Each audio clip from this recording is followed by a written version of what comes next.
चलो तो आज के हमारे करंट अफेयर्स क्लास में हम डिस्कस करेंगे रोहिणी कमीशन रिपोर्ट ऑन सब कैटेगराइजेशन ऑफ ओबीसीज। ये अभी रिसेंटली न्यूज में था।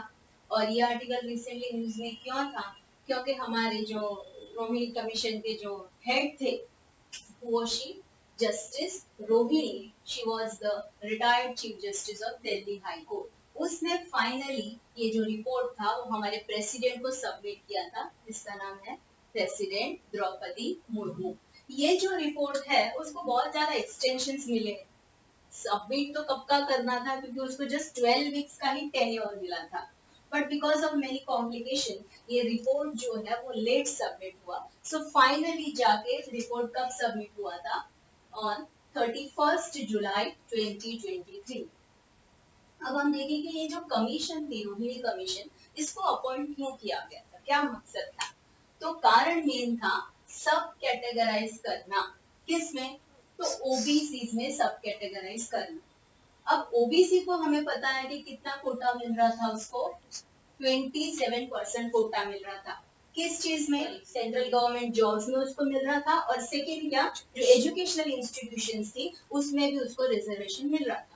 तो ये लेकिन जो कोटा था उसका फायदा बहुत कम सेक्शंस को हो रहा था। ओबीसी में हम देख रहे हैं कि 2600 से भी ज्यादा कास्ट लिस्ट में है, लेकिन ये बेनिफिट बहुत कम जनों को मिल रहा था। तो ये बेनिफिट कम जनों को क्यों मिल रहा है उसको चेक करना था। इसलिए एनसीपीसी जो है, national commission for backward class, उन्होंने 2011 में रिकमेंड भी किया था कि क्यों ना हम ओबीसी को सब कैटेगराइज करें। अब सब कैटेगराइज करने का मतलब क्या है कि हम उसको छोटे छोटे ग्रुप में डिवीजन करें, सब डिवाइड करें। फॉर एग्जाम्पल ये जो 27% कोटा हमने दिया है, तो इसी में क्यों ना हम अलग अलग क्राइटेरिया करें, जैसे कि एक बैकवर्ड हो, मोर बैकवर्ड हो, एक्सट्रीमली बैकवर्ड हो, ऐसे छोटे छोटे हम डिवीजन करेंगे। और जितना जो बैकवर्ड है, जितना जो सेक्शन मार्जिनलाइज्ड है, उसको हम लोग उसी में से परसेंटेज को बांट देंगे।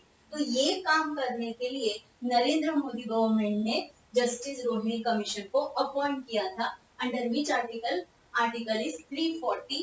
और वो डेट कौन सी थी? 2 अक्टूबर 2017। ये जो कमीशन थी वो 4 मेंबर कमीशन थी। हमें मेनली क्या याद रखना है कि इट वाज हेडेड बाय वो, headed by Justice Rohini, and she was a retired Chief Justice of Delhi High Court.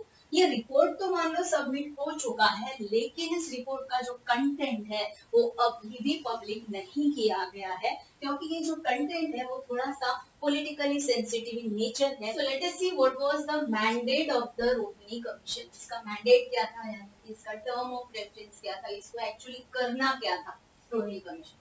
तो फर्स्ट इसका जो वर्क था, examine the extent of inequitable distribution of benefits। मतलब ओबीसीज में सभी को बराबर के बेनिफिट्स नहीं मिल रहे, इनइक्विटेबल मिल रहे, तो तुम फाइंड आउट करो कि कितने हद तक इनइक्वल डिस्ट्रीब्यूशन हो रहा है। वो तुम्हारा फर्स्ट वर्क होगा, right? So to examine the extent of inequitable distribution of benefits of reservation among the caste और communities। मतलब जो भी सेंट्रल लिस्ट में जितनी भी कास्ट है, तो उसमें कौन कौन है जिसको नहीं मिल रहा है, वो आइडेंटिफाई करने का फर्स्ट वर्क है। सेकेंड, आप एक ऐसा मैकेनिज्म बना दो, कोई ऐसा क्राइटेरिया बना दो, कुछ नॉर्म्स बना दो, एक लिमिट पे फिक्स कर दो। लेकिन ये जो सारा प्रोसेस आप करोगे वो एक साइंटिफिक मेथड से करना, ताकि हम लोग क्या कर सके, ओबीसीज में एकदम परफेक्टली सब कैटेगराइजेशन कर सके।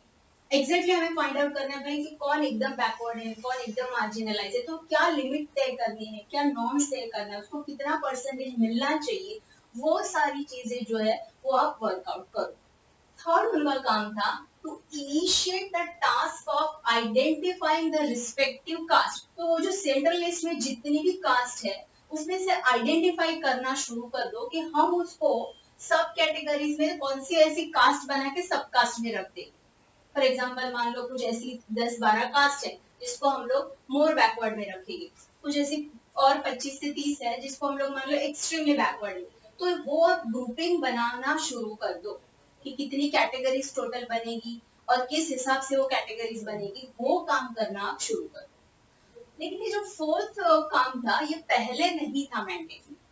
2019 में रोहिणी कमीशन ने गवर्नमेंट को बोला कि हम ये जो काम कर रहे हैं ना उसमें हम देख रहे हैं कि जितनी जो कास्ट मेंशन की है सेंट्रल लिस्ट में, उसमें बहुत सारे रिपीटेशंस है, फिर स्पेलिंग मिस्टेक्स है।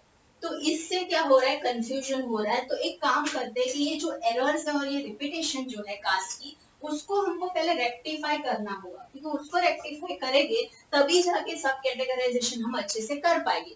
तो गवर्नमेंट ने बोला ठीक है, फिर जनवरी 2020 में गवर्नमेंट ने बोला तो वो काम भी आपका है कि क्या मिस्टेक्स है, क्या एरर्स है, कितनी कास्ट रिपीटेशन है, वो काम करना भी शुरू करो। इसलिए फोर्थ आइटम जो था वो it was added later when it was added on January 2020. So this was the overall mandate. Yes, so let us see now what was the studies which were conducted by Rohini Commission. Rohini Commission ने क्या study की और क्या analyse करके हमारे सामने data रखा। So 2018 में इस कमीशन ने पूरा एनालाइज किया था डेटा, कितने लोगों को 1.3 लाख। तो उसने देखा कि 1.3 लाख जो सेंट्रल गवर्नमेंट के जॉब्स थे, अपार्ट फ्रॉम दिस जो ओबीसीज के एडमिशन हो रखे थे कहाँ पर, सेंट्रल हायर एजुकेशनल इंस्टीट्यूशंस, ये दोनों चीज का उन्होंने डेटा स्टडी किया। तो ये जो जॉब्स था उसका कितने पिछले 5 साल का जो डेटा था वो स्टडी किया, और सीट्स के लिए उसने पिछले 3 साल का जो डेटा था वो स्टडी किया। फाइनली उन्होंने क्या फाइंड आउट किया, उन्होंने हमारे सामने कुछ डेटा रखे। Commission said that 97% of all jobs and educational seats had gone only to 25% of OBC caste। कि जितने ये jobs गए हैं या जितने भी seats गए हैं वो 97% गए हैं, लेकिन मिले कितने को है, just 25% of OBC caste को। और इसमें भी 24.9% of these jobs and seats वो कितनी कम्युनिटीज को मिले हैं, सिर्फ और सिर्फ 10 ओबीसी कम्युनिटीज को इसका बेनिफिट हुआ है।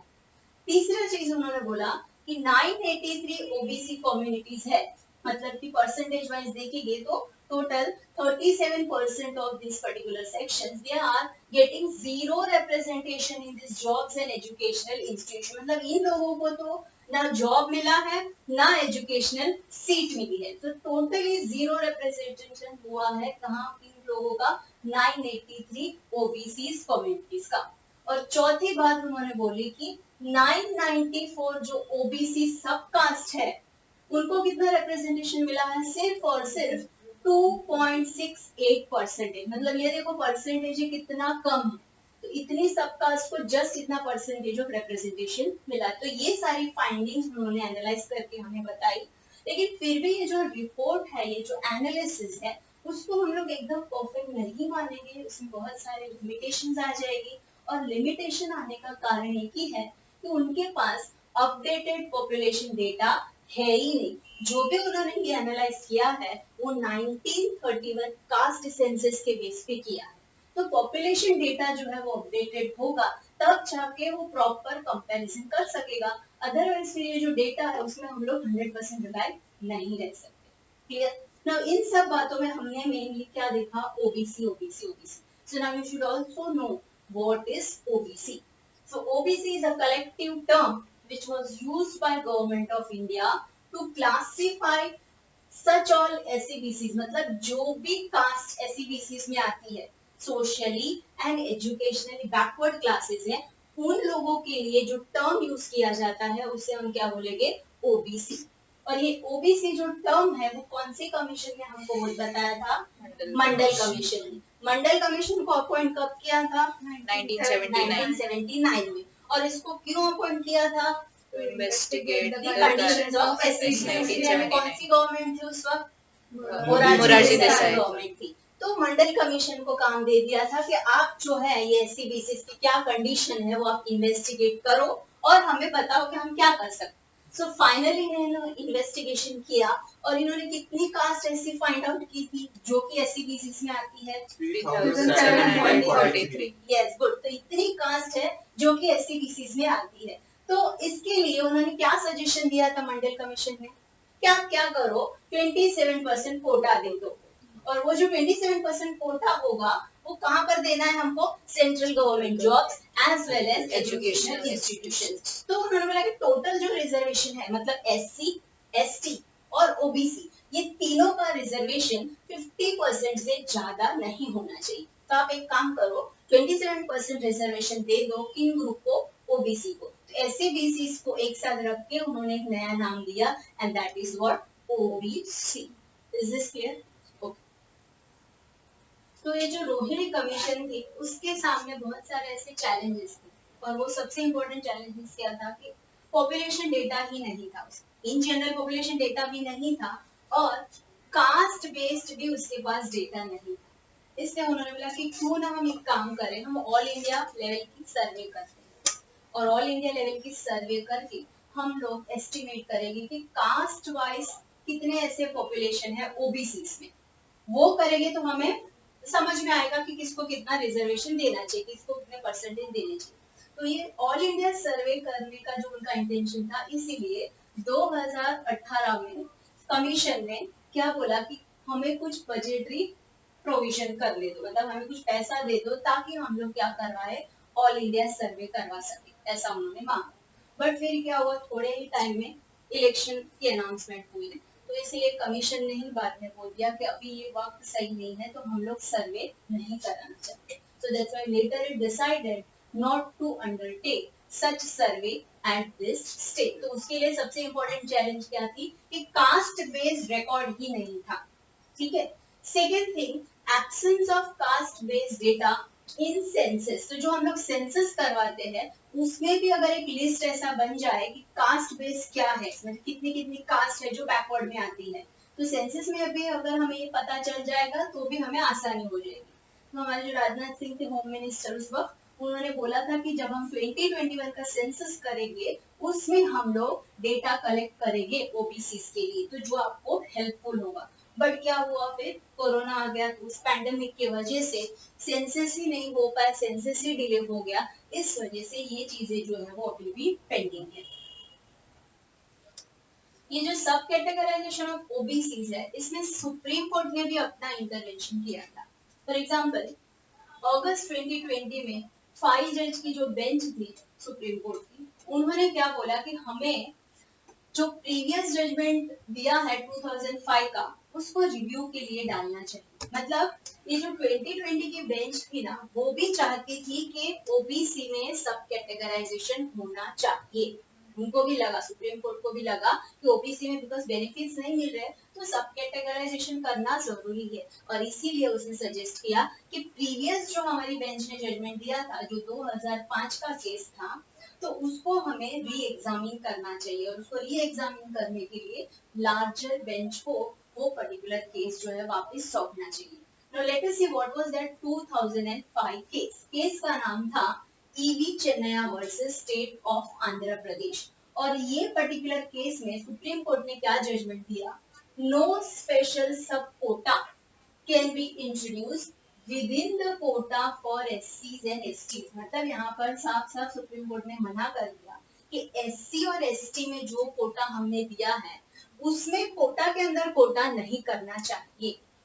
ओके, आपको कास्ट को बेनिफिट देना है या ट्राइब्स को बेनिफिट देना है तो एक ही ग्रुप को दो, बिकॉज उसने बोला कि शेड्यूल कास्ट जो है it forms one homogeneous group, इसीलिए फिर उसमें वापस इंटर से क्लासिफिकेशन करोगे तो वो क्या हो जाएगा, इट विल वायोलेट आर्टिकल 14। तो आपको कोटा विद इन कोटा नहीं देना चाहिए, सिर्फ आप इन जनरल एक कोटा दो, वो उनका कहना था। तो इन शॉर्ट हमें इस पर्टिकुलर केस में क्या समझ में आया कि supreme court prohibited what sub categorization of SCs and STs। इसीलिए 2020 बेंच ने ये बोला कि हमको SC और ST में भी सब कैटेगराइजेशन करना चाहिए, तो ये केस को भी आप री एग्जामिन करने के लिए दो। क्लियर?